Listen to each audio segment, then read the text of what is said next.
जय भीम साथियों, बाबा साहब अम्बेडकर का फिर से एक और वीडियो लेकर आ गया है जो आप लोग के बीच देखने और सुनने के लिए मिलेगा। वीडियो में अंत तक बने रहिए। यह कहानी उस दौर की है जब बाबा साहब ने एक निर्दोष दलित युवक को झूठे हत्या के आरोप से फांसी की सजा से बचाया था। अध्याय एक अंधेरी रात और एक हत्या शब्द। महाराष्ट्र के एक छोटे से गांव चिखली में एक गरीब दलित परिवार रहता था। उस परिवार का एक युवक रामू मेहनती था, ईमानदार था, लेकिन वह समाज की जातिगत जंजीरों में जकड़ा हुआ था।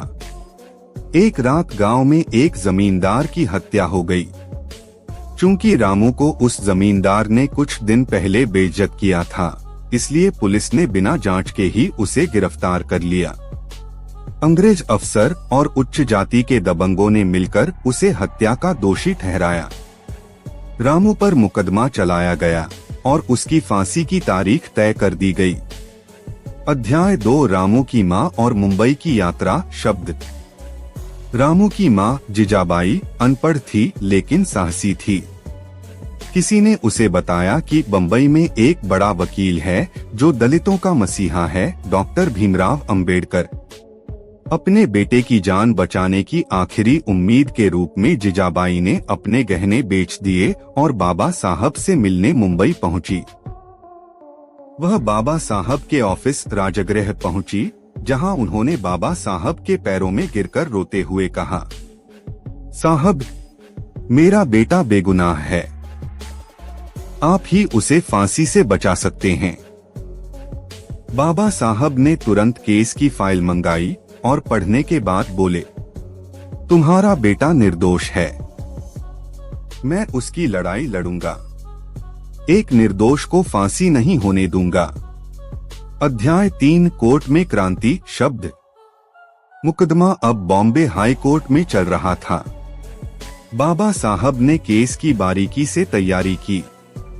उन्होंने ऐसे तर्क रखे, रामू की उपस्थिति हत्या के समय दूसरी जगह साबित की, गवाहों की गवाही में विरोधाभास को उजागर किया, पुलिस जांच की खामियों को उजागर किया, जमींदार के परिवार और पुलिस के बीच मिलीभगत को साबित किया। पूरा कोर्ट हैरान था। जज ने पूछा, डॉक्टर अंबेडकर, आप इस केस को क्यों लड़ रहे हैं? बाबा साहब ने जवाब दिया, माय लॉर्ड, यह सिर्फ एक केस नहीं है, यह इंसाफ की नींव पर बना देश है।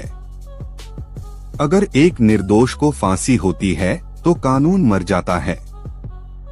अध्याय 4 सच्चाई की जीत शब्द। बाबा साहब की दलीलों ने केस को उलट दिया। अदालत ने रामू को निर्दोष घोषित कर दिया। फांसी का आदेश रद्द कर दिया गया। कोर्ट में सन्नाटा था और बाहर हजारों लोग बाबा साहब के समर्थन में खड़े थे। रामू की मां बाबा साहब के चरणों में गिर गई और कहा, आप भगवान हैं मेरे लिए, आपने मेरी कोख की लाज रख ली। बाबा साहब बोले, मैं भगवान नहीं, इंसान हूँ, पर जब तक जिंदा हूँ किसी निर्दोष को फांसी नहीं होने दूंगा। अध्याय 5 दलितों का रक्षक बाबा साहब का असर शब्द। इस केस के बाद बाबा साहब की ख्याति पूरे महाराष्ट्र और फिर भारत में फैल गई। हजारों दलितों ने उन्हें अपना न्यायदाता मान लिया।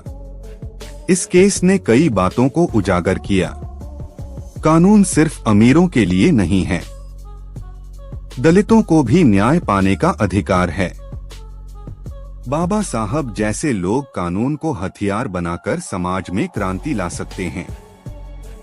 अध्याय 6 न्याय के प्रतीक बाबा साहब शब्द। बाबा साहब ने कई ऐसे मुकदमे लड़े जिनमें उन्होंने न्याय की मिसाल कायम की। महाड़ सत्याग्रह के दौरान गिरफ्तार साथियों की वकालत, दलितों के जल अधिकार और मंदिर प्रवेश मामलों की पैरवी, महिलाओं के विरुद्ध हो रहे अत्याचारों पर भी कानूनी सलाह देना।